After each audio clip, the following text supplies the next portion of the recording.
আসসালামু আলাইকুম। দূরের কাছে সবাইকে মাহফুজা কিচেন বিউটিতে ওয়েলকাম। আজ থাই স্যুপ করব। দেখতেই পাচ্ছেন কতটা লোভনীয় হয়েছে।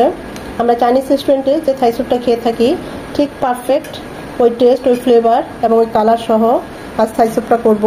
পুরো ভিডিওটা না টেনে অবশ্যই দেখবেন, তাহলে পারফেক্ট একটা থাই স্যুপের রেসিপি আপনারাও পাবেন। সাথে অন্থন আর এরকম গরম গরম এক কাপ চা হলে তো আর কোনো কথাই নেই। তো কথা না বাড়িয়ে চলুন আমরা মূল ভিডিওতে চলে যাই। থাই স্যুপ করব, সেজন্য একটা প্যান নিয়েছি, সেখানে দিয়ে দিচ্ছি 3টা ডিমের কুসুম। এখানে আমার বাকি 2টো ডিম ভাঙার সময় ফেটে গিয়েছে, তাই 3টা ডিমের কুসুম দিচ্ছি। এখানে দিয়ে দিচ্ছি চিকেন, এরকম চিকন চিকন করে লম্বা করে একটু কেটে নিয়েছি। দিয়ে দিচ্ছি চিংড়ি,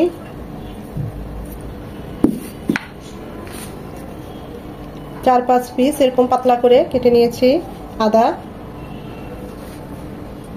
1 চামচ গোলমরিচ গুঁড়ো, স্বাদ মতো লবণ, লবণটা পরেও বুঝে দেওয়া যাবে।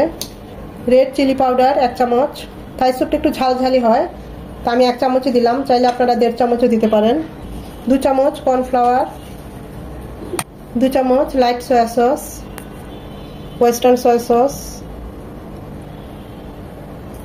রেড চিলি সস, 3 চামচ টমেটো সস,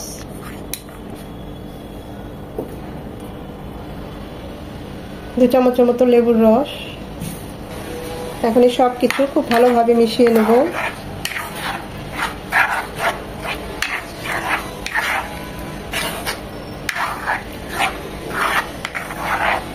থাই গ্রাসটা আর কাঁচা মরিচটা সবার শেষে দেব।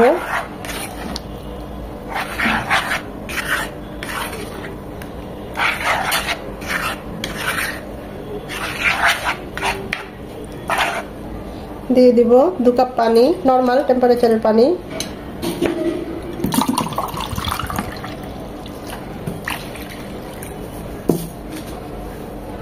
খুব ভালোভাবে মিশিয়ে নেব। চুলায় চলে এসেছি, চুলায় বসিয়ে দিয়েছি। এটা মিডিয়াম হিটে রেখেছি। দিয়ে দিচ্ছি থাই গ্রাস, এটাকে এই কোড়ার অংশগুলোকে একটু থেতলে দিয়েছি ফ্লেভারটা বের হওয়ার জন্য। আর দিয়ে দিব 3টা আস্ত কাঁচামরিচ, কাঁচামরিচের ফ্লেভারটাও থাকবে।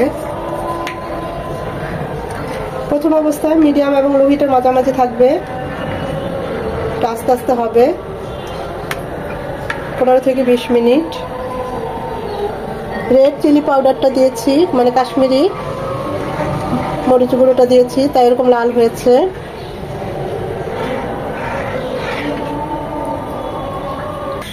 দিয়ে দিব 2 চামচ চিনি,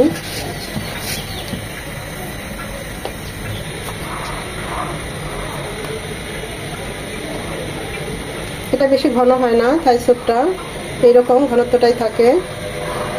ছোট খালাকে খুব মিস করছি, আমি যে রান্না করি সেজন্য আমাকে যে এই কুকারিজ পাতিলটা, আমার অনেকগুলো পাতিল আমি যেগুলোতে রান্না করি সবই ছোট খালার দেয়া, তো তাকে খুবই আজকে মিস করছি। থাই স্যুপটা তার সাথে শেয়ার করতে পারছি না।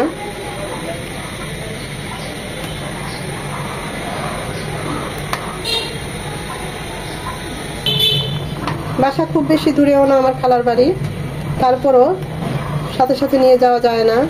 আর এরকম বিশেষ করে পোলট্রি ছোট খালা তো খাই না, সবকিছু মিলিয়ে আর যাওয়াও হয় না, দেওয়া হয় না। কিন্তু যখনই রান্না করি ছোট খালার কথা খুবই মনে পড়ে। প্রতিটা হাঁড়ি বা রান্নার কুকারিজ অনেক জিনিস সবকিছুই প্রায় ছোট খালার দেয়া। থ্যাংক ইউ ছোট খালা।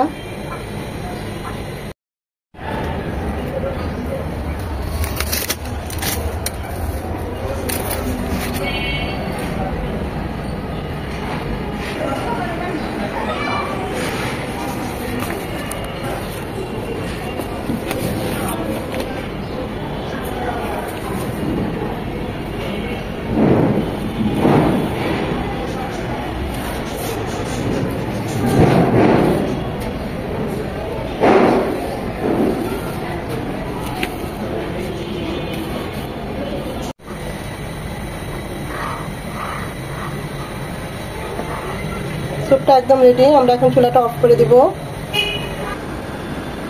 দেখুন তৈরি হয়ে গেল কতটা ঝটপটে আমাদের থাই স্যুপ, সাথে এমন ধুমায়িত 1 কাপ মশলাদার চা। কতটা পারফেক্ট হয়েছে দেখতেই বোঝা যাচ্ছে।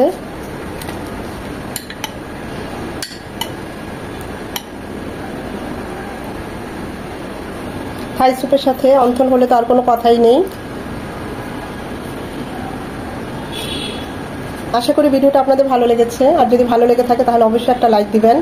এভাবে করে কমেন্ট করে আমাকে জানাবেন কেমন হয়েছে।